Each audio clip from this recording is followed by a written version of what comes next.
안녕하세요. 코인 뉴스룸 진행의 이주영입니다. 자, 오늘도 저희가 여러분들에게 도움되는 정보들 함께 해드릴 텐데요.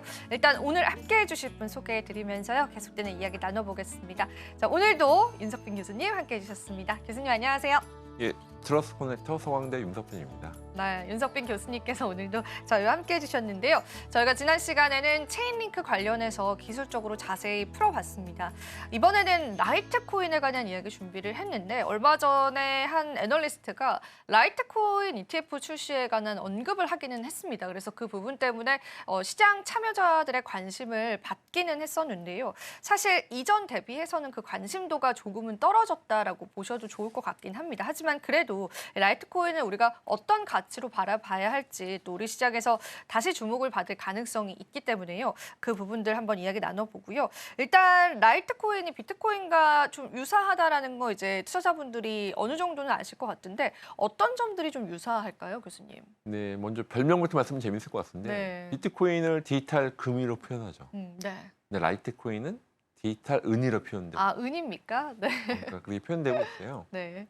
또 말씀드렸지만 여러 가지 유사한 점이 있는데 비트코인에서 원래 네트워크 2,100만 개에서 라이트코인은 좀 가볍게 말 그대로 라이트하다 가면 그러니까 페이먼트라든지 좀 가볍게 속도도 빨리 하기 위해서 그래서 제 기억으로도 비트코인이 워낙 대세 지금도 뭐 가장 대세지만 그것들을 실제 페이먼트라든지 여러 가지 활용할 때 대체로 쓸 수 있는 프레이트로 라이트코인을 많이 썼었어요. 그래서 여러 가지 면에서 유사할 수 있는데 첫 번째는 탈중앙입니다. 그래서 두 코인 모두 중앙기관의 통제 없이 운영되는 탈중앙 네트워크를 사용하고요.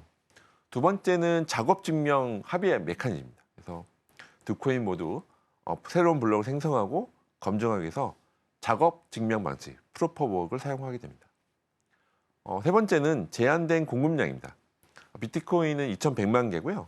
라이트코인은 8,400만 개로 최대 발행량이 제한되어 있습니다. 이게 또 유사한 부분이죠. 그렇네요. 네 번째는 피어투피어 거래라서 두 코인 모두 중개자 없이 직접적인 거래를 가능하게 된. 크게 보면 네 가지가 유사한 점이라고 볼 수가 있습니다. 더 재밌는 거는 비트코인은 디지털 금, 그리고 라이트코인은 디지털 은으로 표현돼서 굉장히 유사한 네 가지 점이 유사한 점이라고 보시면 될 것 같습니다. 라이트코인은 이제 디지털 은의 관점에서 보면 될 것 같고 일단 공급량 자체가 비트코인 대비해서는 조금은 많긴 하지만 그래도 확실히 딱 정해져 있네요. 8,400만 개로 최대 발행량이 제한되어 있기 때문에 시장에서 주목을 받을 법도 한데 최근 들어서는 시가총액상으로는 그렇게까지 이제 주목받는 느낌은 아니긴 한데요. 분명히 비트코인과의 차이점이 있기 때문에 이런 거지 않을까 싶어요, 교수님. 어떤 차이점들이 좀 있을까요? 예, 해시 알고리즘은 다릅니다. 비트코인은 SHA-256이라는 사용하는 반면에 라이트코인은 스크립트 알고리즘 SCRYPT라고 하는 표현이 되는데요. 이게 나중에 자막이 나와서 보실 것 같은데 SCRYPT 알고리즘을 사용해서 일단 해시 알고리즘 자체가 다르다. 요즘에 암호 컴퓨터 워낙 퀀텀 컴퓨터 때문에 네. 이슈가 많이 됐는데 그래서 사실은 이 해시 알고리즘 자체는 비트코인은 SHA-256 이 대표적인 해시 알고리즘이고요. 라이트코인은 Scrypt 알고리즘 써서 그 좀 해시 알고리즘 차이가 좀 있고요. 두 번째는 블록 생성 시간입니다. 비트코인은 10분 워낙 유명하죠. 라이트코인은 한 2.5분마다 새로운 블록을 생성해서 블록 생성 시간이 좀 다르고요.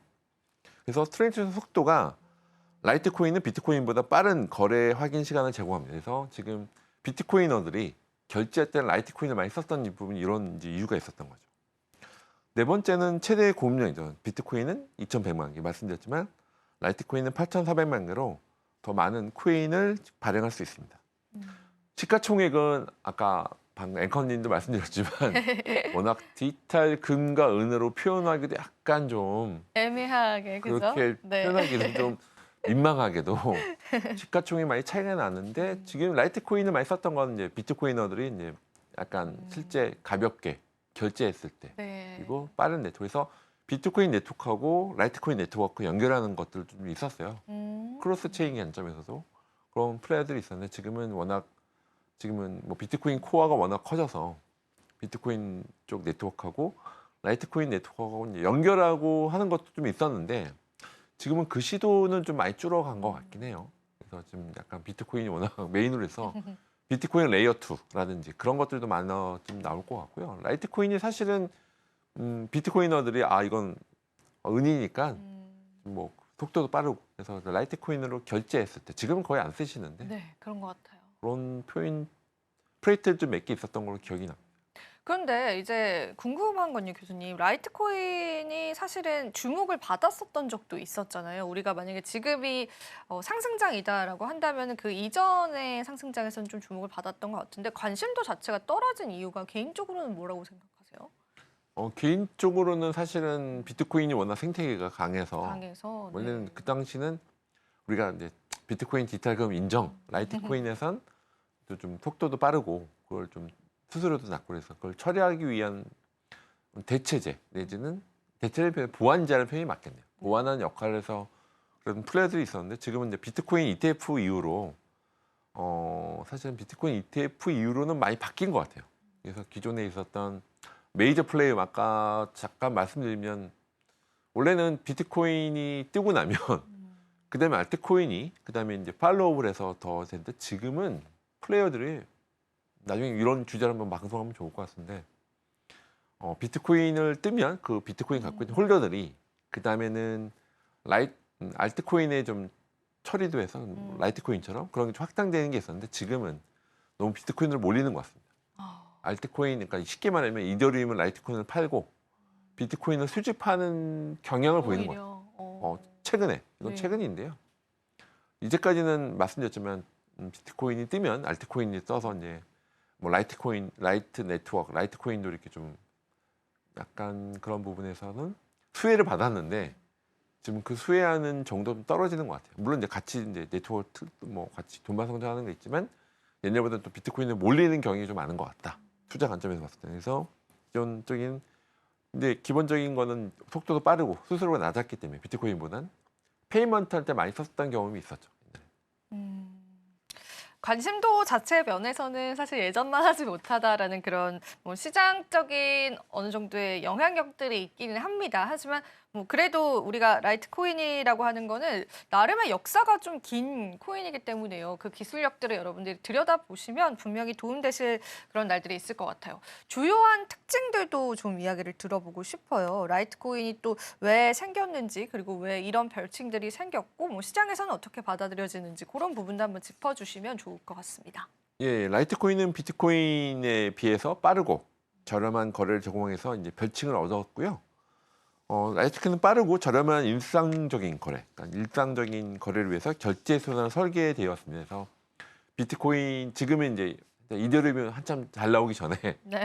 이더리움이 잘 나오기 전에는 우리는 페이먼트를 할 수 있어라고 해서 그때 한참 라이트코인이 한참 그 당시 좀 각광받았었죠. 근데 이제 블록체인 2.0을 이제 이더리움에서 내준 상태가 된 거죠. 세 번째는 빠른 트랜잭션 속도입니다. 그래서 2.5분마다 새로운 블록을 생성해서 비트코인보다 4배 빠른 거래 확인 시간을 제공했기 때문에 비트코인으로는 결제 못했던 시기가 있었잖아요. 근데 그 당시에 이렇게 빠른 트랜잭션 속도를 했고요. 낮은 수수료죠. 빠른 블록 생성 시간으로 인해서 네트워크 혼잡이 덜해서 일반적으로 더 낮은 거래 수수료를 제공했고요. 투자 가치에 대한 부분들은 그래서 그 당시에는 이더리움 2.0, 그러니까 블록체인 2.0을 부르는 이더리움이 한창 득세하기 전에는 우리가 이제 그 다음 비트코인 다음이야 우리가 했을 때가 있었는데 지금은 이제 이더리움을 완전 힘이 넘어갔다 보시면 될 거예요. 가격 변동 요인에 대해서는 뭐 비트코인 가격 변동이라든지 반감기, 뭐 시장 심리, 네트워크 사용 등 다양하게 라이트코인에 대한 영향을 미치게 됩니다. 실제 사용 사례라는 저도 이제 그때 제가 아는 분이 이제 라이트코인으로 페이먼트 하는 거 관심이 많았던 거 기억이 나는데 빠른 결제가 필요한 소매 거래라든지 온라인 상거래에서 사용되고 있는 경우가 있었습니다. 그래서 네트워크 활성화 부분에서는 라이트코인이 현재는 약간 옛날보다는 덜하지만 그래도 네트워크는 어떤 꾸준히 사용되고 있고 특히 빠른 거래가 됐을 때 특히 이제 이더리움 말고 비트코이너들 같은 경우에는 그 안에서 그 에코 안에서 분명히 썼던 부분이 있어요. 그래서 경쟁력은 빠른 거래 속도하고 낮은 수수료로 인해서 소액 결제, 큰 결제, 소액 아주 마이크로 페이먼트처럼 많이 썼던 경우가 있었습니다. 그리고 또 한계점에 또 전에 말씀드리면 비트코인이나 이더리움에 비해서 개발자 생태계가 상대로 적고 혁신적인 기능 추가가 좀 더딘 편입니다. 그래서 이런 생태계 플레이어 워낙 비트코인 코어 개발자, 이더리움 개발자는 많은데 라이트닝 네트워크 개발자 숫자는 좀 적죠. 한계점에 대한 부분들에서 이제 이런 확실한 차이점이 있고요. 규제 위험도 있습니다. 왜냐하면 비트코인은 이미 탈중앙 네트워크 그리고 라이팅 네트워크도 탈중앙 이해는 인지를 받고 있는데 다른 화폐와 마찬가지로 규제 변화 정책에 영향을 받을 수가 있습니다. 반감기가 또 있는데요. 4년마다 채굴 보상의 반으로 줄어든 반감기가 있으면 이는 고무금융 감소에서 가격 상승 요인이 될 수 있는데 이거는 비트코인하고 메커니즘이 비슷하다 보시면 될 것 같습니다. 이상 좀 많이 좀 말씀드렸듯이 기본적인 기능이라든지 아니 여러 가지 특징들을 이제 제가 하던 여러 가지 종합적인 관점에서 좀 말씀을 드렸습니다. 여러 가지 특징들이 있다라는 게 좀 눈에 띄는데 저는 굉장히 좀 특징적이었던 게 반감기가 있다라는 거예요. 그래서 이런 부분들이 이제 비트코인과 정말 비슷하다라는 생각이 좀 들기는 하는데 반감기가 있음에도 불구하고 그 반감기 이후에 가격 상승이 있었는지에 관해서는 교수님 혹시 어떤 그런 알고리즘 가지고 있는지 아실까요? 패턴은 비트코인과 비슷하니까. 비슷하기는 합니다. 그래서 아마 그런 것들을 트래킹 해보시면 유사할 거라 예상이 되는데. 유사합니다. 근데 아마 그 임팩트가 비트코인은 임팩트가, 아니니까. 네. 금과 은의 차이보다 훨씬 더 벌어져 있긴 하죠, 사실은. 근데 별명이 디지털 은은 만났는데, 근데 그때 말씀드린 이더리움 나오기 전이었을 거예요. 이더리움이 이더리움 쪽이. 득세가 훨씬 되면서 약간 좀 확실히 이더리움 네트워크로 다 몰린 거고요. 그러기 전에 이더리움이 이렇게 EVM이 막 득세하기 전에는 보완제로 쓰였던 건 있었죠. 근데 지금은 워낙 지금 비트코인 레이어 2들도 EVM을 많이 써서 그 라이팅 네트워크가 좀 많이 그런 확장성에선 좀 많이 떨어진 건 맞죠. 그래서 저도 사실 오랜만에 라이팅 네트워크를 살펴보고 왔습니다. 저도 이렇게 라이팅 네트워크를 지금 이제 관심 있는 분들이 있긴 있을 텐데 네. 줄었나요? 그래. 그러니까 맞습니다. 비트코인 코어 네트워크가 워낙 강하니까 그 안에서 나는 EVM 쓰기 싫어. 네네네. 그런 사람들이 이제 라이트 네트워크를 쓰죠. 쓰시기는 하시는 쓰죠. 분들이 있긴 그래서 아까 한데, 말씀드린 마이크로 페이먼트 관점에서 썼던 경험이 나니까 비트코이너들이 모여 있는데 나는 EVM 결을 안 쓰고 싶어. 비트코인 레이어 2를 쓰든지 스택스라든지 네네네. 그때 이제 비트코인 레이어 2가 좀 있었는데 그래서 사실은 비트코인 스택스 홀더가 의외로 또 우리나라에서 많으세요. 오늘 스택스 얘기하는 자리는 아닌데 그때 이제 비트코인 생태계 내에서는 스택스라든지 라이트 네트워크 나는 이더리움 쓰기 싫어 그런 사람들이 쓰는 경우는 봤습니다. 그런 사용 사례들 좀 이야기를 해주셨는데 앞서서 몇 가지 특징 짚어주셨을 때 실제 사용 이제 사례를 말씀해 주셨어요. 소매 거래, 온라인 상거래 이렇게 좀 말씀해 주셨는데 조금 더 구체적으로 좀 들어볼 수 있을까요? 이 특징에 관해서. 흔히 말하는 온라인 커머스에서는 뭔가 결제가 필요하잖아요. 네. 그때 카드라든지 네. 페이팔 결제가 많은데 그때 라이트 네트워크 연결해서 라이트 네트워크로 결제할 수 있어요라고 그런 거죠. 쉽게 말하면. 그러니까 지금은 점점 크립토 피지, 크립토 벤이 또 늘어난 시장이 될 텐데요. 그 당시는 좀 혁신적으로 커머스 결제할 때 페이팔 대신에 비트코인으로 결제하는 사람은 거의 없으니까 그때 라이트 네트워크를 결제할게요. 그렇게 됐던 거였죠. 그런 또 사용 사례들까지도 좀 이야기를 해봐야 될 것 같습니다. 자, 그러면은 우리 투자자분들이 가장 궁금해하실 것 같아요. 이 투자의 전략적으로 봤었을 때는 어떤 관점으로 좀 바라봐야 될까? 보유자분들도 좀 있으실 것 같고. 그렇죠. 홀더분들이 계실 텐데 이제 제가 봤을 때는 스택스가 더 많은 것 같긴 합니다. 비트코인 레이어 2 부분이 더 있는데 어쨌든 라이트 네트워크는 어쨌든 역사가 있잖아요. 그렇기 때문에 그것들을 홀더 있는 분들을 입장에서 봤을 때는 근데 제가 봤을 때 이거를 단기 투자보다는 장기 투자 전략을 가져가는 게 낫지 않을까 생각이 듭니다.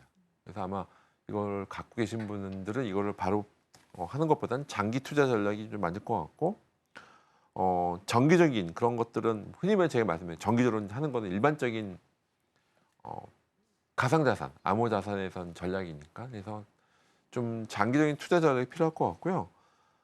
비트코인과의 상관관계가 있습니다. 음. 그래서 라이트코인은 비트코인 가격 변동에 상당한 영향을 받기 때문에 비트코인 시장 동향을 주시하는 게 중요한데, 근데 이게 재밌는 거는 지금은 약간 패턴이 바뀌었다 말씀드렸잖아요. 네. 옛날에는 비트코인 뜨면 그다음에 알트코인이 같이 연달아서 상호작용하면서 좀 더 이렇게 수혜가 있었는데, 지금은 의외로 다 비트코인 다시 비트코인 파는 분들이 많이 오니까, 그러니까 쉽게 말하면 비트코인을 돈을 네네. 벌었던 분들이 그러면 내가 이더리움도 사고 라이트코인도 사서 그게 좀 돌아가는 게 있었는데 지금은 비트코인에 많이 몰리는 것 같긴 해요.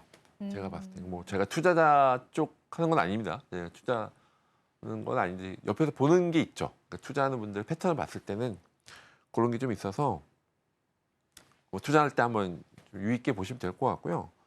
전망 관점에서는 뭐 과거 성과를 보면 반감기 이후에 이제 가격 상승이 있었던 건 맞습니다. 이제 과거의 성과가 미래를 보장하지 않기 때문에 그것들에 대해서는 이런 암호화폐 시장의 이제 변동성과 불확실성 항상 고려해야 될 것 같고요. 라이트코인은 비트코인의 가벼운 버전으로 이제 시작되었지만 빠른 거래 속도하고 낮은 수수료라는 이제 고유한 장점을 바탕으로 해서 독자적인 위치를 분명히 이제 확보했습니다.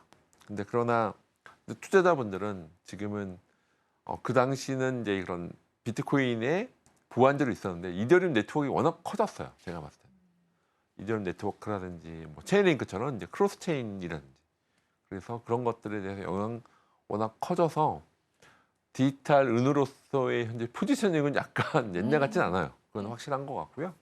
그런 관점에서 이제 이런 투자 관점에서, 근데 또 혹시 모르죠. 라이트코인이 우리가 다른 혁신적인 걸로 나올 수 있기 때문에 그런 것도 보셔야 되긴 하고요. 근데 기술적인 관점에서는, 근데 현재는 옛날 같진 않다. 그래서 좀 비트코인이 워낙 몰리는 경향이 있죠. 네. 그래서 그런 관점에서 여러분들이 한번 투자 관점에서 그런 거 한번 보시면 좋을 것 같습니다. 우리가 이제 투자적인 관점에서 한번 지켜보면 좋을 것 같고요. 라이트코인 이야기를 저희가 쭉 나눠 봤는데, 라이트코인이 그래도 최근에 좀 주목을 받았던 이유가 앞서도 말씀을 드렸지만 이제 블룸버그의 ETF 연구원들이 라이트코인이랑 헤데라 코인이 ETF 출시가 더 빨리 될 수 있다라고 내다봤는데, 그 이유 중에 하나는 우리가 지금 쭉 이야기 나눴던 것처럼 라이트코인이 비트코인과 좀 유사하기 때문에 증권성의 여부가 없다라는 것들 때문이더라고요. 그리고 나서 이제 그레이스케일 쪽에서 라이트코인 대규모 매집이 들어갔다, 또 이런 조짐들이 있어서 사실상 시장에서 다시금 주목을 받을 가능성도 조금은 보여지긴 하거든요. 그러면 이제 교수님 보셨을 때 ETF적인 관점에서 뭐 솔라나나 리플보다 라이트코인이 먼저 승인될 가능성이 좀 있다라고 보실까요?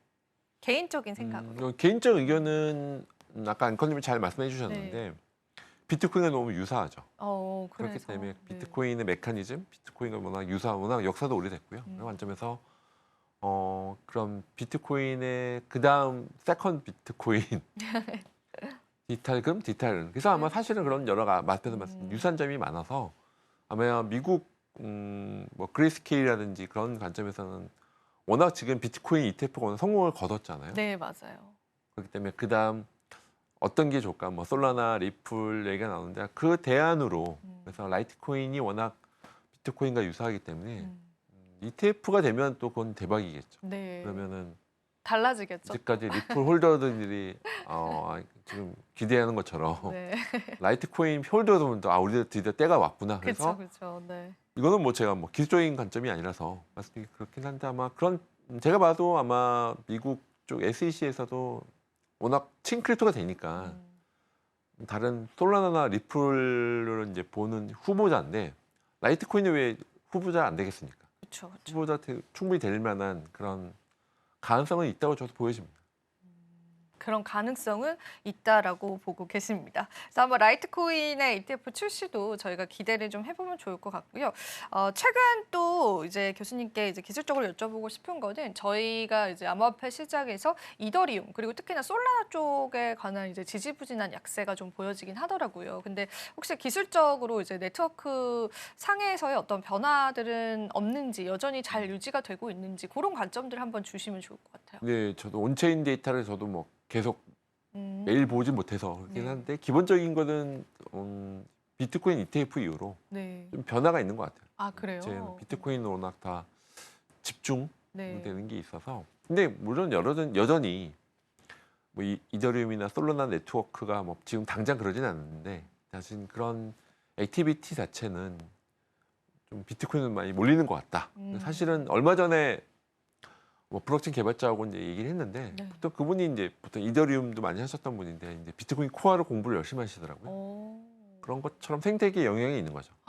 비트코인 ETF가 되고 기존 금융 네트워크 연결이 일단 비트코인 통해서 되는데 근데 재밌는 거는 패깅되는 그러니까 비트코인 래핑되는 건데 이더리움도 그 기술을 써요. 그렇기 때문에 뭐 당장 근데 네트워크 부분은 비트코인을 몰리는 게 맞는데 패깅이라든지 그런 EVM 계열 부분들은 당연히 당장 이제 라이트코인보다는 더 많이 쓰이는 건 확실하니까.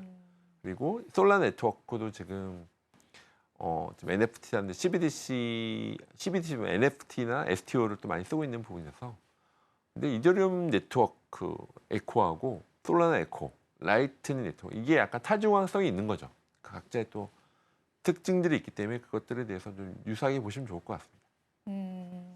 각각의 특징들은 있지만 여전히 네트워크상으로도 이제 비트코인 쪽에 조금 몰려 있다라고 하는 부분들도 교수님께서 한번 같이 체크를 해주신 것 같습니다. 자, 오늘 좀 다양한 이야기들 나누고 있는데 교수님께서는 혹시 저희가 뭐 지금까지 방송을 하면서 뭐 이더리움, 솔라나 그리고 뭐 비트코인, 오늘 라이트코인과 체인링크 다양하게 좀 나눠봤는데 기술적으로 이 코인들을 제외하고는 어떤 코인이 조금 더 유망하다라고 생각을 하세요, 개인적으로? 지금은 아마 2025년도에는 지금 전체적으로 봤을 때는 뭐 민코인처럼 그런 약간 투자 관점에서 워낙 변동성이 있지만 기술 관점에서 봤을 때는 상호 운용성일 것 같아요. 기존 금융 시스템과 어떻게 잘 연동이 될 수 있어라고 하는 상호 운용성 부분이 저는 이제 기술자 관점에서 그게 이제 상호 운용성을 이 블록체인 네트워크 A하고 블록체인 B하고 잘 연동할 수 있어 상호 운용성 그리고 블록체인 네트워크 말고 기존 금융권 시스템에서도 잘 연결할 수 있을 것인가에 대한 포인트는 상호 운용성은 아마 중요한 부분이 될 것 같고요. 2025년도에. 그리고 또 하나는 EVM 계열에서도 지금 서브 네트워크라고 하죠. 네. 기존에 있었던 부분에서 있고요. 또 하나의 또 핵심은 AI 에이전트 융합이겠죠. AI 에이전트 융합이 되면 되게 좋은데 오늘도 다른 데 기공을 써서 저는 이제 AI하고 블록체인 융합을 저도 진심으로 좀 리서치를 하고 있는데 또 위험성도 있을 것 같아요. 너무 AI 에이전트가 쉽게 말하면 블록체인 네트워크에 있는 데이터를 다 네. 아무리 뭐 영지식이라든지 이제 관계 데이터라든지 그 링크를 다 확습을 하면 굉장히 엑셀레이팅 되죠. 그러면 AI 회사만 더 돈을 버는 게 아닐까? 그래서 AI 블록체인 융합이 중요한데 또 중요해서 그것들에 대한 가치가 있는데 또 가드레일을 잘 지켜서 또 동반 성장, 또 균형감 있게 발전했으면 좋겠다는 또 생각이 있어서 AI 블록체인 융합도 2020년도 가장 지금도 핫한 주제이기도 네. 한데요. 2020년도 더 AI 에이전트 워크플로우하고 블록체인 기술이 연결될까 융합될지 그것도 아마 관전 포인트일 것 같고 저도 진심으로 그걸 좀 리서치 좀 하고 있습니다. 네, 코인 뉴스룸은 오늘은 여기서 인사드려 보도록 하겠고요. 자, 오늘도 여러분들에게 많은 도움 되셨기를 바랍니다. 저희는 다음 이 시간에요. 또 알찬 정보와 알찬 주제들로요. 여러분들에게 도움 드리도록 할게요. 자, 오늘도 시청해주신 여러분 고맙습니다.